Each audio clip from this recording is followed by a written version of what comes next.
Hola amigos de Tour Rampage, ¿cómo están? Yo soy Caro Cuevas.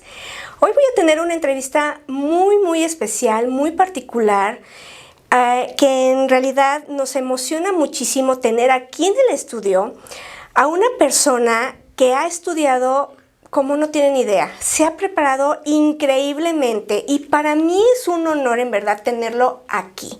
Déjenme decirles, el que ha hecho... Y obviamente en la entrevista, en esta plática que vamos a tener con él, nos va a decir más sobre su carrera que ha tenido.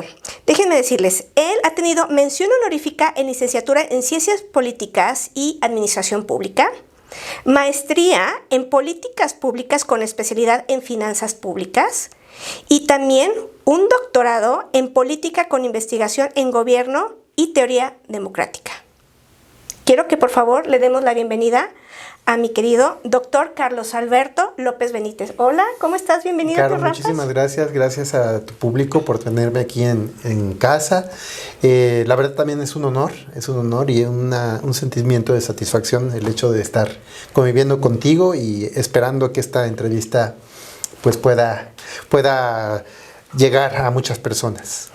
La verdad es un gran honor el que estés aquí con nosotros porque al ver tu currículum, al ver todo lo que has hecho, en realidad es que digo, ¿de dónde? O sea, ¿qué onda con Carlos? ¿Qué onda con todo lo que has estudiado, con lo que te has preparado?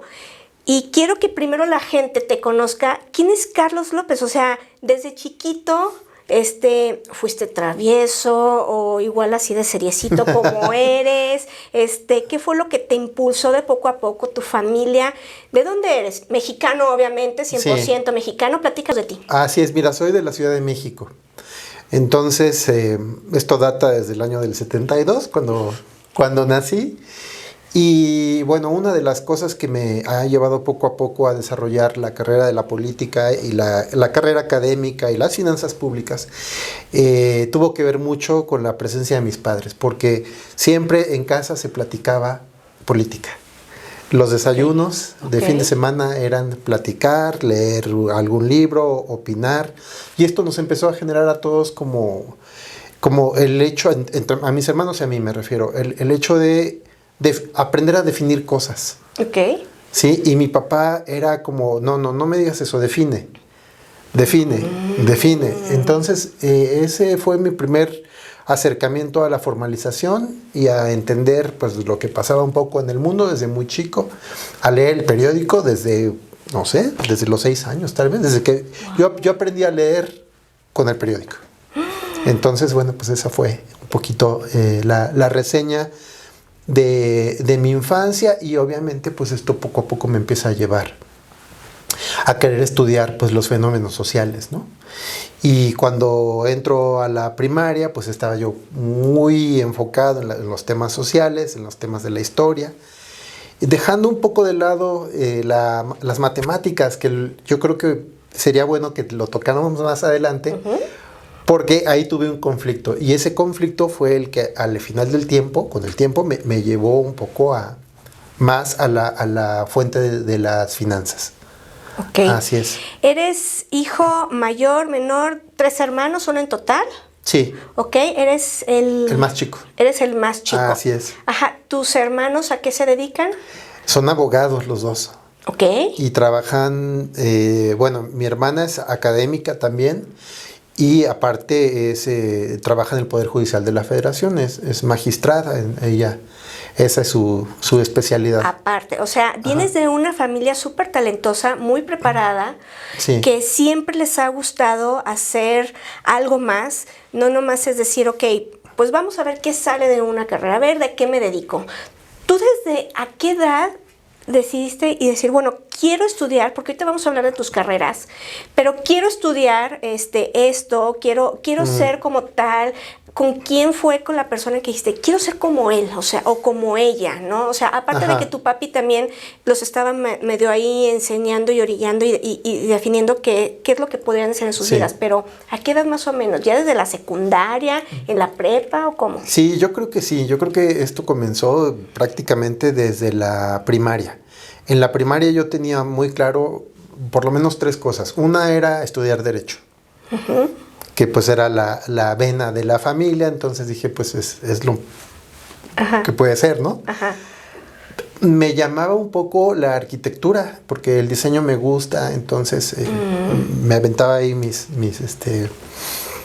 croquis y cosas por el estilo, entonces eso también era como algo esencial, pero que al final no era tan fuerte. Ok. Y la otra fue, bueno, el estudio del gobierno, el estudio de la política. Ok. Ok. Y cuando en la preparatoria tengo que enfrentarme a ¿es derecho o es política?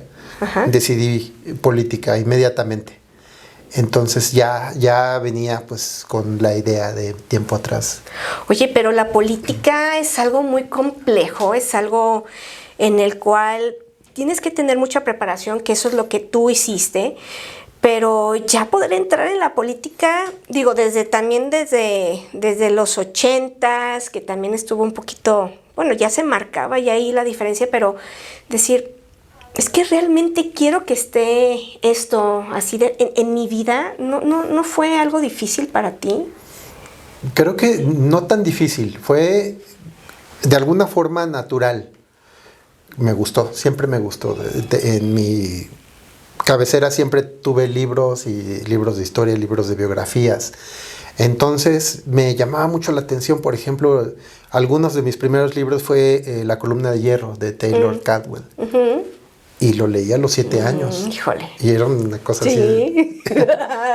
algo importante. Exactamente. Sí. Entonces eso, te digo, me llevó poco a poco, pero fui construyendo una imagen del mundo a través de pues la visión que el poder que del poder emana y que todo esto puede quedar o ser parte del servicio a la gente.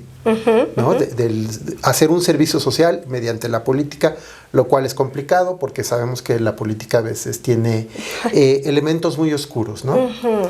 Pero en el estudio de la política puedes valorar esos elementos brillantes, esos elementos que te permiten entender la evolución de las sociedades, primero. Okay. Y luego el potencial y la capacidad que muchos políticos y gente de la historia ha desarrollado y que le ha hecho una impresión a sus países, a sus estados, de una forma tan trascendental que no podríamos concebir nuestro mundo actual sin esos personajes, ¿no? Napoleón, Winston Churchill, ¿no? Y los malos también, porque ahí tienes al club de villanos, pero bueno, todos ellos haciendo una especie de redimensionamiento de lo que hoy en este momento es el mundo en el que vivimos, ¿no? Y sin eso no podríamos comprenderlo. O sea, es la historia. Es la historia. Es exactamente la historia. Entonces, ¿haces tus estudios aquí en México? Sí. ¿Haces aquí obviamente la preparatoria? ¿Universidad haces aquí? Sí, en la Universidad Nacional Autónoma de México. Ajá. Y bueno, entro a la Facultad de Ciencias Políticas y Sociales, donde anteriormente había 5 carreras, entre ellas estaba Ciencia Política, bueno, Comunicación, Sociología, Relaciones Internacionales, y yo decido ir a Ciencia Política. Entonces, pues me paso el primer año y medio en una formación básica común y ya posteriormente entrabas como que de lleno, ¿no? a la carrera de Ciencia Política. En algún punto tuve una profesora que se apellidaba Roqueñí, no recuerdo ahorita el nombre de esta profesora, pero ella estaba dando en ese momento algo muy interesante que se llamaba políticas públicas. Y las políticas públicas es una nueva vertiente relativa en donde se determina que todos los la toma de decisiones gubernamentales atraviesan por alternativas y tú puedes valorar de esas alternativas cuál es la mejor, ¿sí? Y a partir de ahí generar la política pública. Ok. Cuando yo escuché eso por primera vez y empecé a estudiarlo en el curso, me enamoré sencillamente de eso. Yo dije, yo quiero hacer mi maestría en políticas públicas. Y resultó que el Instituto Tecnológico Autónomo de México, el ITAM, acababa de echar a andar el programa de maestría de políticas públicas. Entonces, cuando yo termino la licenciatura, dije, el paso obligado es irme a hacer mis estudios de maestría en políticas públicas. Y ahí fue donde... Ya después de que estudiaste aquí en México, ¿después qué hiciste? Ya cuando te graduaste. Trabajar un poco antes de graduarme de la Facultad de Ciencias Políticas. Y como te comentaba, la verdad es que me llamó mucho la atención el tema de las políticas públicas. Uh-huh. Sentía que eso era lo que a mí me gustaba, dentro de toda la rama, porque ahí tienes teoría política, ¿no? Tienes la teoría internacional, la administración pública, y esto era nuevo.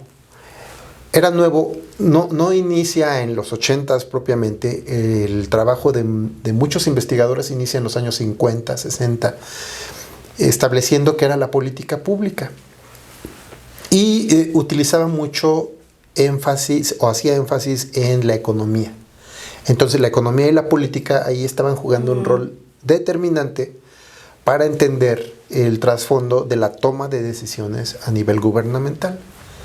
Porque a nivel gubernamental tomas muchas decisiones, y muchas son prácticas y son económicas. Entonces, en la teoría de la política pública, lo que tú tienes que analizar son los factores de beneficio y los costos que hay implícitos en cada toma de decisiones. Entonces, eso inmediatamente me lleva a dos cosas. Bueno, empezar a trabajar y empiezo a trabajar en la Secretaría de Educación Pública. En el Instituto Mexicano de la Juventud. ¿Qué edad tenías? 21 años. Ay, estabas bien jovencito. Ajá. Bueno, sigues jovencito, pero todavía un chaval, sí. Pero... Sí, 21 años. Y ese fue mi primer trabajo. Un día ahí platicando, se va uno de los directores, que era un director que hacía el análisis, digamos, análisis académico sobre temas de juventud. Y en eso llega un nuevo director. Yo contesto la llamada y este director me dice, oye, ¿está el jefe de la dirección? Pues le digo que no. Y me dice, necesito que me hagan esto. Y bueno, pues me dijo, lo quiero para ayer, ¿no? Entonces ya me puse yo a trabajar en eso. Y a partir de ahí, pues forjamos una relación de trabajo muy interesante con él. Y me aventé 6 años trabajando como asesor del director general del instituto. ¡Wow! Ajá. Híjole, ese es uno de los que tú dices, bueno, me termino de graduar, entro, tengo esta gran oportunidad que no todos tienen, Carlos. O sea, esa es una de las cosas que yo admiro de muchas personas, por ejemplo, como tú, que siempre has tenido una muy buena estrella, que tu carrera se ha llevado tan bien, porque obviamente así lo has decretado, has estudiado por él, y obviamente has hecho que tu vida, que tu carrera se lleve de la mano y que sea algo, vamos, recto, que sea algo como debe de ser, que se debe trabajar. Después de ahí que estuviste trabajando, que fueron 6 años, ¿de más ahí qué pasó? De ahí, la siguiente parada fue la Procuraduría General de la República. Y ahí estuve primero en asesoría con la oficina del procurador. Ajá. Procurador Macedo de la Concha. Sí. Ajá. Y entonces, bueno, ahí empiezo a trabajar también en temas legislativos. Y mi trabajo era, pues básicamente, adelantarme a cualquier situación que pudiera afectar el trabajo institucional en las cámaras. Wow. En las cámaras. Entonces, primero empiezo en diputados, luego me voy a Senado. Y se estaba recién creando una coordinación, una unidad de análisis estratégico, que era prácticamente el impulso de todas las políticas públicas de la Procuraduría. Y me dicen, pues te vas para allá. Ajá. Entonces, bueno, entro a la unidad y a hacer política pública. Una de las ideas fue lo primero que hicimos, y de lo cual hay un referente institucional, es que nos tocó hacer los consejos ciudadanos de la Procuraduría y luego de la Agencia Federal de Investigación.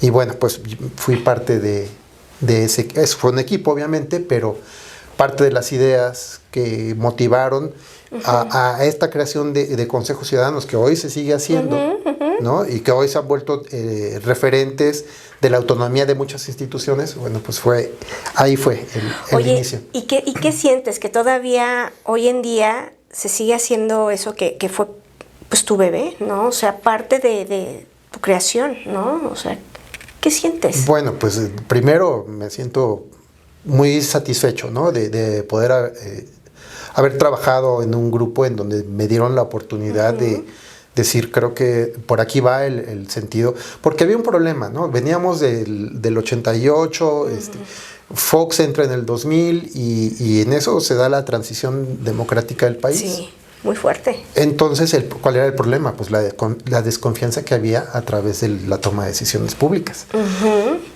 Y para lograr que hubiera un poco más de confianza, pues lo que tenías que hacer era incorporar a la ciudadanía a que también tomara las decisiones junto con el pool de técnicos de las diferentes secretarías o de la Procuraduría, ¿no? Y eso que no era algo que no estaba acostumbrado, porque normalmente era que el dedazo y que todo lo que se tenía que hacer era como nosotros lo queríamos, bueno, el gobierno como tal. Y ya que obviamente ya la ciudadanía empieza a participar, pues es algo súper importante, que fue un cambio que sí dio México y que pues ha ayudado obviamente a que también nosotros tengamos voz y voto, ¿no? Así es, porque mira, la democracia no queda nada más en términos de ir y votar en un periodo legislativo, en una elección. La democracia funciona todos los días. ¿Cómo? A través de instituciones fuertes, sólidas, que toman decisiones legítimas, legales, ¿no? Y a través de algo que se llama deliberación. La deliberación es todo lo que nosotros pensamos y suponemos del gobierno, nuestra capacidad activa de declararnos a favor o en contra de una decisión, ¿sí? Y la capacidad que pues, los medios tienen para señalar las cosas cuando no están bien hechas. Claro. Por eso hay que defender a los medios. Claro, claro. ¿No? Por eso hay que decir, bueno, el aparato, el poder público no puede estar por encima de los medios. Ajá. De cualquier forma, es un tema de la defensa de la expresión pública. Y esto, bueno, deviene de una tradición inglesa, de una tradición norteamericana, pero bueno, también Francia, ¿no? Y esos son nuestros referentes. Así es. Que eso es un tema que después te quiero invitar a otra plática aquí con nosotros, una charla que podamos profundizar más, pero hablando de Inglaterra, es algo que a mí obviamente me llamó mucho la atención, que te vas a estudiar la política allá en Inglaterra, ¿no? A ver, platícame cómo fue, qué fue lo que hice allá, la decisión, ¿le platicaste a tus papás o cómo fue? Bueno, primero estaba en PGR, entonces haciendo análisis estratégico, ya estoy dentro de la maestría en políticas públicas. Sí, y ahí viene el tema de lo de las matemáticas, porque cuando entro a políticas públicas me doy cuenta que mi formación o mi malformación matemática era de verdad muy mala. Y todo era matemática, o sea, todo era matemática. Los primeros exámenes los reprobé. Entonces, ¿en serio? Sí, fue complicadísimo. Entonces era de vivírmela todo el día, haciendo pues números, aprendiendo matemáticas, aprendiendo cálculo, para poder entender pues las bases de las finanzas públicas, ¿no? Exacto, Entonces llega un momento en que muchos de mis profesores del ITAM pues habían hecho doctorados importantes en escuelas importantes, ¿no? De la Universidad de Chicago, de Harvard, de la London School of Economics en Inglaterra, y para mí también eso fue un referente. Entonces, un día pienso, quiero estudiar políticas públicas, y otro día pienso, quiero ir a hacer mi doctorado en gobierno. Entonces, eso me llevó tiempo, porque no fue inmediatamente. Pero luego trabajé en la Cámara de Diputados, en el Centro de Estudios de las Finanzas Públicas, y me encargaba de los ingresos públicos presupuestarios, y ahí es donde empiezo a ver que las dos cosas se compaginan, ¿no? O sea, las finanzas públicas, no puedes entender la toma de decisiones públicas sin el carácter nominal y formal de los dineros de un país. Así es. Y dije, teniendo pues ese trabajo en el Congreso, porque yo llegué ahí haciendo mi examen, o sea, y presenté un examen de oposición y me ganó el lugar. Wow. ¿Qué sentiste cuando entraste así? Bueno, primero en la Cámara, ¿no? Y estar ahí en el Senado, ya estar viendo todas esas personas importantes, que la toma de decisiones, y decir, wow, o sea, yo también aquí voy a hacer historia.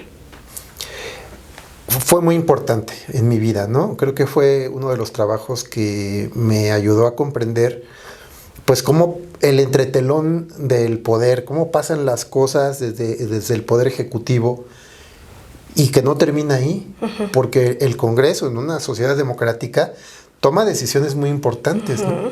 Entonces, toma la decisión del presupuesto, toma la decisión de los egresos de la federación, cómo se reparte el dinero. Así es. Y entonces para mí eso era pues algo fenomenal, o sea, era mi vocación, era mi sentido de estar ahí y de tratar de, pues, desde mi barricada, desde mi barrera, hacer algo por este país, ¿no? Y ya, pasado el tiempo, me doy cuenta que necesito hacer el estudio de gobierno. Entonces me voy a Inglaterra. Y, ¿por cuánto tiempo estuviste allá? Fueron muchos años. ¿En serio? Sí, fueron en total casi 11 años. ¿En qué año estamos hablando que te fuiste para allá? En el 2010. O sea, hace poco. Hace poco. Ajá. En el 2010. Entonces hago todo mi entrenamiento doctoral en la Universidad de Manchester. Y después, por algún ajuste, me voy con el supervisor a la Universidad de Nottingham. Ahí termino. Y ahí digo, ¿qué es lo que voy a hacer? Ya mi visa está a punto de terminarse. Y en un momento determinado me dicen, pues quédate a dar clases. Y entonces eso fue lo que me llevó a prolongar mi estancia hasta que el COVID me regresó. El COVID y otras cosas más personales, obviamente, sí, claro, ¿no? Porque ya eres padre de familia, sí. Ya tu familia ya está aquí, obviamente, pues, de aquí de México, de Guadalajara. Acabas de ser papá por segunda ocasión, ya de un bebito, al cual pues te felicitamos muchísimo, y también pues a tu esposa, y pues bueno, ya obviamente el COVID, la familia, pues ya te regresa. A ver, mi querido Carlos, ¿qué personaje político es el que has más admirado y por qué? Uno o varios, ¿no? Uno o varios. Que pueda pasar en tu vida, que tú dices, son los que más me han marcado. Bueno, John Stuart Mill, ese es uno, porque él establece el concepto de la gobernabilidad desde el punto de vista de la independencia de los elementos que integran al gobierno, ¿no? Al Parlamento inglés, al rey, ¿no? Y a toda pues el trabajo que se hace en los ministerios, ¿sí? Entonces le da forma estructural a todo el pensamiento que había detrás de muchos otros hombres ilustres de la política, ¿no?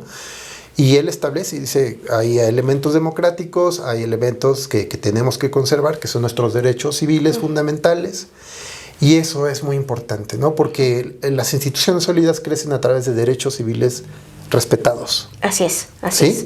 Hoy les decimos derechos humanos, en aquella época en Inglaterra eran los derechos civiles, pero es lo mismo básicamente.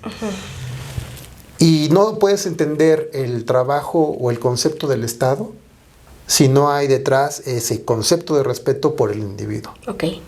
Entonces, al momento en que él lo señala, él le da ese cauce democrático, parlamentario y republicano, pues es que es para mí un referente importante, ¿no? Hay otros, en la historia, por ejemplo, Napoleón, obviamente, fue una persona con una sagacidad bárbara. Bastante, sí. Marco Tulio Cicerón, me regreso un poco hacia Roma, ¿no? A la Roma de César. Pues un hombre también, un jurisconsulto que le permite a la sociedad entender qué hay detrás de el trabajo pues de los tribunos, de los senadores, y eso también me ha generado pues un referente. Y seguidor y que obviamente es. que sea parte de las que admiras. Esta pregunta yo sé que es un poco difícil para ti, pero a ver, vamos a ver qué tal. ¿Qué es lo que más te gusta, la administración financiera o la política? Híjole. ¿Cuál Sí. de las dos? ¿O las dos o cuál es la que más te inclinas? No lo sé, mira, la política obviamente tiene un sabor, ¿no? Un sabor que cuando, era lo que hablábamos hace un momento, la política tiene espacios muy oscuros, pero tiene espacios muy importantes, ¿no? O sea, para la gente, para nuestro día a día. Eso obviamente cuando tú lo llevas a la práctica tienes que tenerlo muy claro, todo el tiempo. ¿De qué lado quieres estar? ¿Si del lado oscuro o del lado de las cosas gloriosas que la política puede generar para la gente? Eso me gusta mucho. Cuando hablas de finanzas públicas, hablas de técnica, hablas de la forma en la que se le da la instrumentación al valor económico de la sociedad. Y en esa técnica, pues, tienes que entender que hay muchas cosas que van a involucrarse, ¿no? Para poder saber exactamente cuál es el equilibrio entre el concepto del ingreso y el concepto del gasto. Okay. Te podría decir que técnicamente me gustan más las finanzas públicas porque tienes una forma mucho más impecable y mucho más elemental para poder transitar de la suma del dinero, de las bolsas del dinero, a generar un bien público. Entonces eso me gusta más, pero bueno, la política siempre va a estar ahí. No, y esa adrenalina, ¿no? Ajá. Aparte, ¿no? Así es. O sea, pues sí, la política pues es parte de que a todos nos envuelve, ¿no? Ahora, ¿qué cambiarías en la política o en la economía, en el hoy por hoy? Bueno, es una pregunta muy, muy grande. Pero más o menos por ahí, ¿no? Yo creo que si habláramos del país, yo creo que la política de este país, primero que nada, debe ser respetuosa a las instituciones públicas. Ok. Me parece que ahí hay un trabajo muy importante para que los gobernadores, para que el presidente de la República, para que todos los que están en las líneas del poder, en las posiciones de poder, pues tengan y más bien garanticen que las instituciones públicas deben ser la base de nuestra fuerza pública, la base de nuestra fuerza incluso moral. Claro. ¿No? Creo que es una de las más importantes primero. Así es. Entonces yo creo que ahí hay un trabajo muy importante. Ahora, yo siempre en economía he dicho esto. Si no tienes un proyecto concreto, si no engarzas el desarrollo productivo del país con lo que se hace en términos de las decisiones públicas, ahí hay un problema. Entonces, ¿qué es importante para entender eso? Educación. O sea, la educación es el elemento sustantivo de un pueblo. Un pueblo sin educación no va a poder generar detonar su economía, generar el desarrollo que necesita para generar empleos, ¿no? Y junto con eso, bueno, pues las patentes son importantísimas. Los países que se han colocado a la vera del éxito son países que están produciendo, inventando cosas. La educación de este país, las universidades de este país tienen que pasar por una vocación de patentes muy importante, porque ese va a ser el reflejo de nuestro futuro para aterrizar con la transición energética, por ejemplo, ¿sí? Para entender qué otras tecnologías vienen en camino, ¿sí?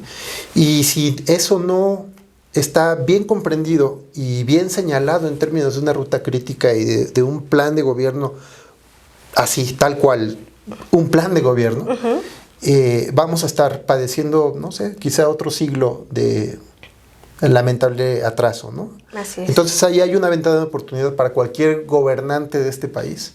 Y yo podría decirles así claramente, ahora que me das la oportunidad, adelante, pues que no lo pierdan de vista, no lo pierdan de vista, porque no es nada más el hecho de llegar a través de un partido político, no es el hecho nada más de poder tomar decisiones que son trascendentales.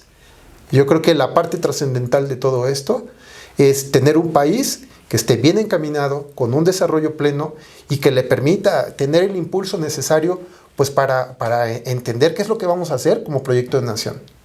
Entonces, ahí está el tema fundamental: educación, creación de patentes, obviamente la base de la academia, la vinculación de las universidades con el tema del desarrollo estratégico del país y la transición de las tecnologías, ¿no? Que ese es el tema puntual hoy, medular.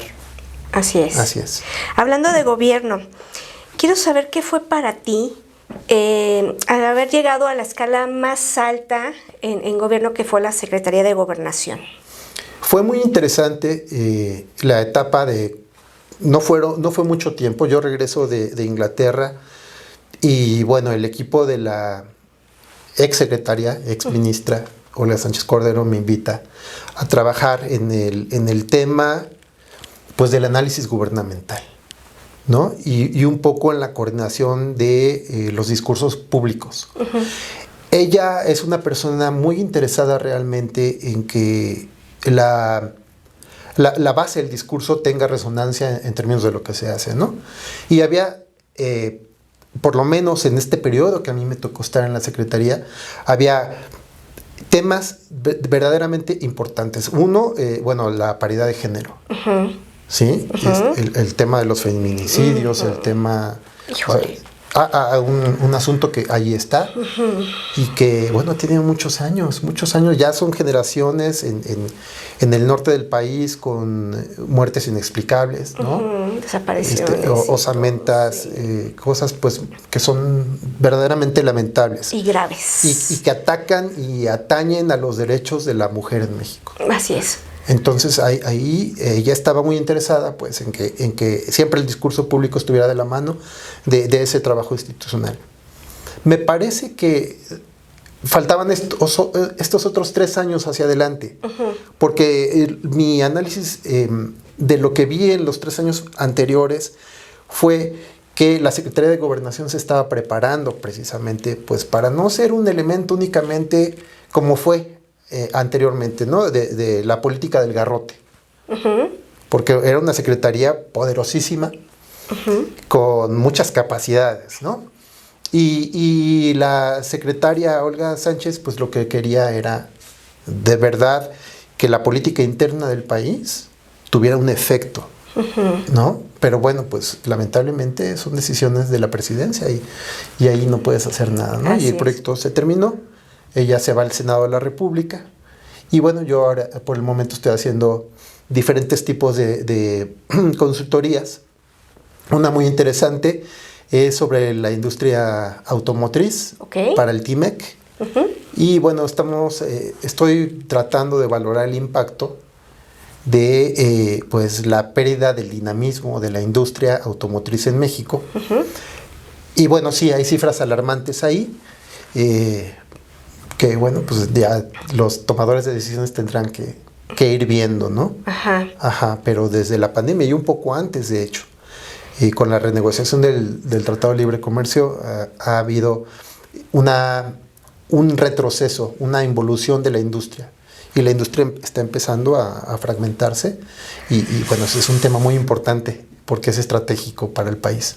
Y que también después lo vamos a hablar en otra charla, porque uh-huh. sí es un tema que normalmente ni siquiera estamos por enterados, así ¿no? Es. Y que los que somos los simples mortales, así de que, pues bueno, pues pasan las cosas, pero no sabemos perfectamente o cómo están las cosas internamente, uh-huh. ¿no? Y qué es lo que también nos está afectando en todo, porque para empezar nos afecta en los bolsillos, en la economía, en la familia, en todo, ¿no? Ahora, ¿cuál ha sido la decisión más difícil que has tenido que tomar en alguno de tus trabajos? Que tú digas, híjole, ¿por qué tengo que ser yo? ¿O por qué me piden que tenga que hacer o decidir?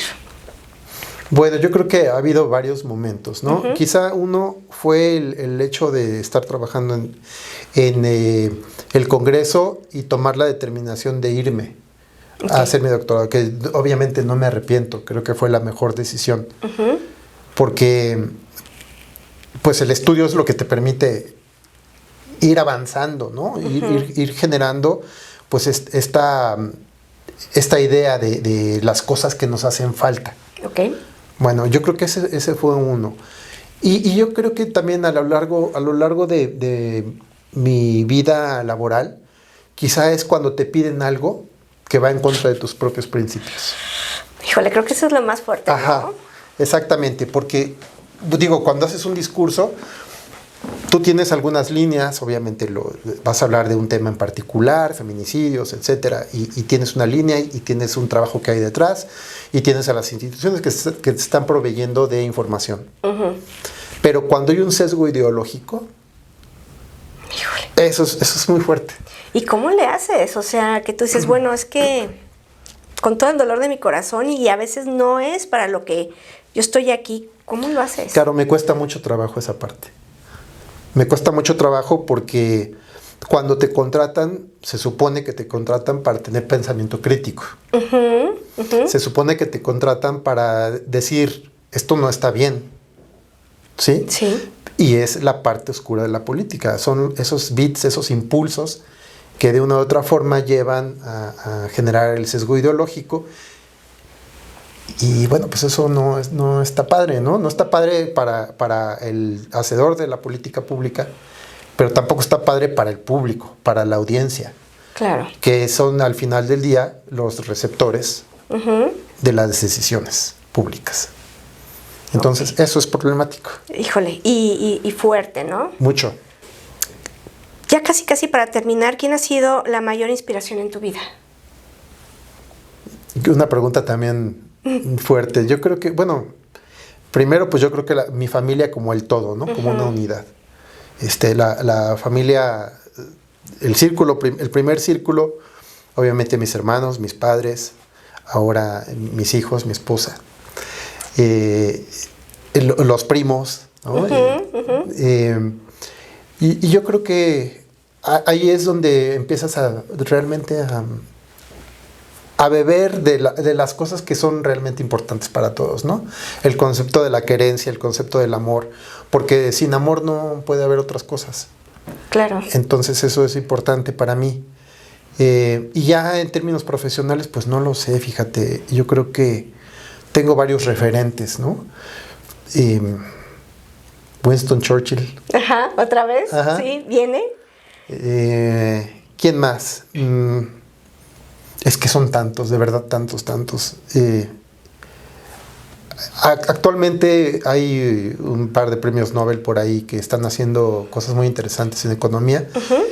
Y hay un personaje en particular que se apellida Thaler. Ok. Ajá, y él nos habla acerca de cómo el comportamiento errático es parte de la toma de decisiones de toda la gente.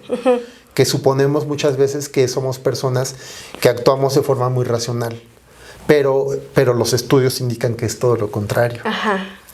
Y ese estudio, esa capacidad de haber llevado esa teoría a un grado que ya ahora tiene un premio Nobel, pues no sé, me parece fenomenal, y Thaler para mí es un referente importante en el hoy por hoy. Ajá, en el hoy por hoy.